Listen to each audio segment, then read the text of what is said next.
In this video, I'll be discussing why I went down the rabbit hole of Hollywood and geopolitics in the last few videos that I have uploaded on YouTube.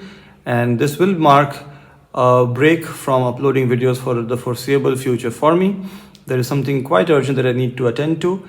And once that has been attended to, I will be making videos talking about what it was, and hopefully I will have some very monumental information to share with you. So I hope you'll bear with me. I have had the habit of replying almost in real time to every single comment I have received in the comment section of my videos. So if you want to reach out to me, do feel free to comment. And although I'll not be uploading videos for the foreseeable future, I will be commenting or replying to every single comment that I get. If you have anything to say to me, do reach out in the comment section. And I hope you'll excuse me, you allow me this break.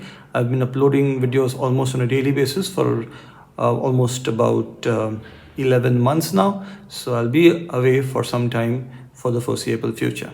I hope you can understand that. Thank you.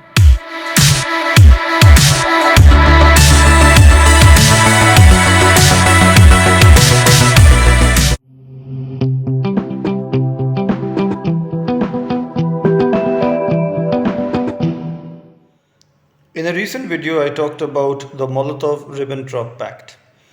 I started describing it because I had started thinking about making a video about William Wilder. And while researching the life of William Wilder, I found out that he had protested the action taken against the Hollywood 10.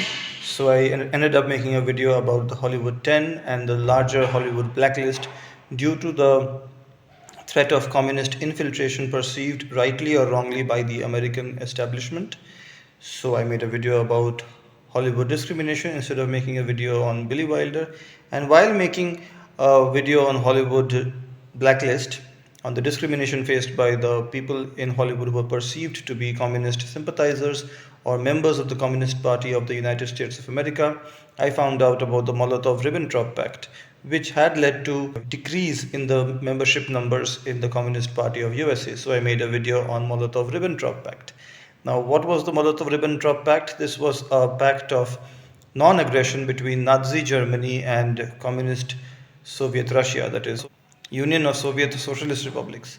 So you had USSR on one side signing a pact with Nazi Germany, on the other side, two diametrically opposed political ideologies had signed a treaty, which was the Molotov-Ribbentrop Pact.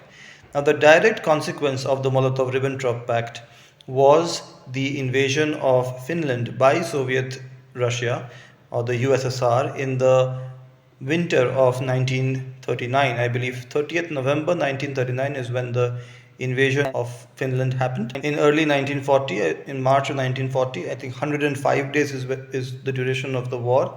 This war was known as Winter War, and it led to the first usage of the term Molotov cocktails. So what are Molotov cocktails? Molotov cocktails are basically a term, a black humor term, a dark humor term to describe incendiary bombs. So basically there was a glass bottle full of flammable liquid and a wick. This wick was lit, and this bottle containing flammable liquid with a burning wick was hurled at an object, usually a tank. And on impact, the glass would break and the flammable liquid would catch fire, so leading to a flame. So this was the Molotov cocktail. And why was it called Molotov cocktail? It was not built by supporters of Molotov or Molotov himself.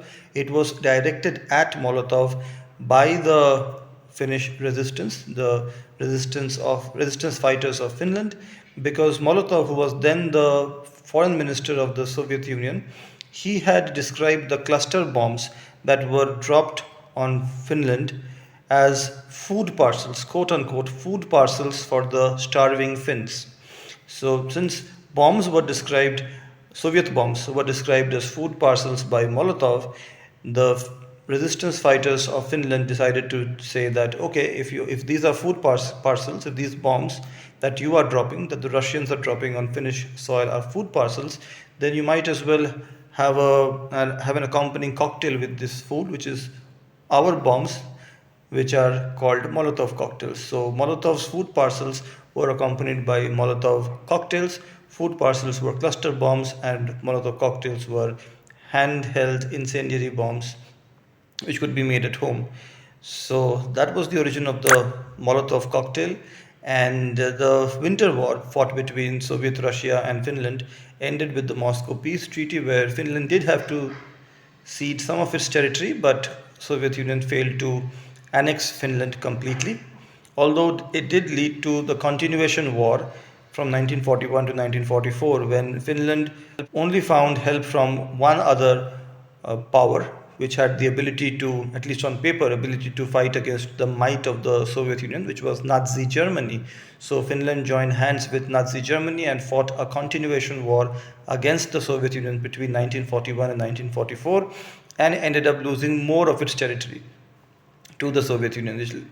This war ended with the Moscow Armistice, and then the Finland people were asked to evacuate the Nazi Germany soldiers from their soil. So that led to the Lapland War, which was fought between Finland and Nazi Germany, and Nazi Germany ultimately vacated Finland completely.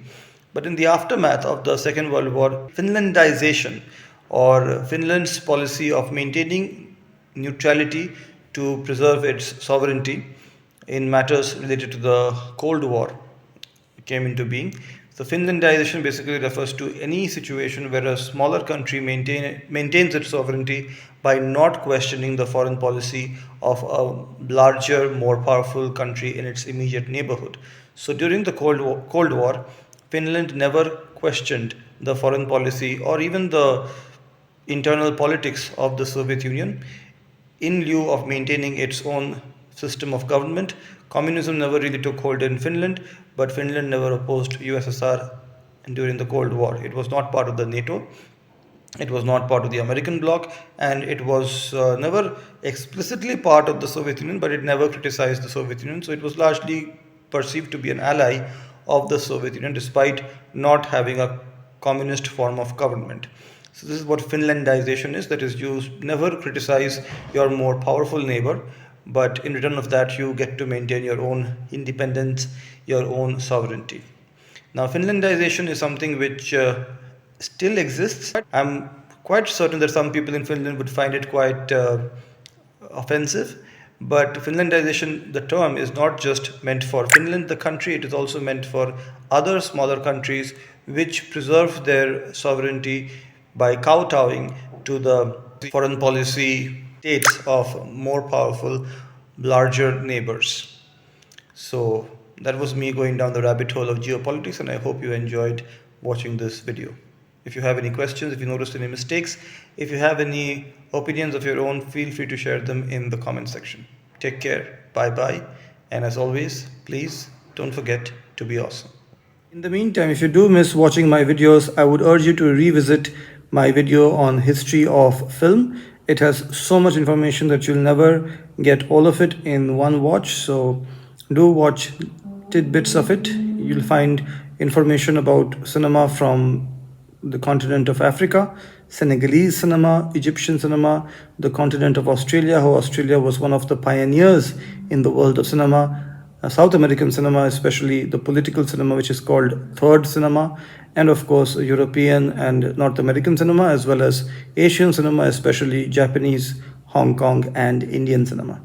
So you can revisit that video, which is 95 minutes in duration, so you can watch bits and pieces of it every once in a while when you do miss me.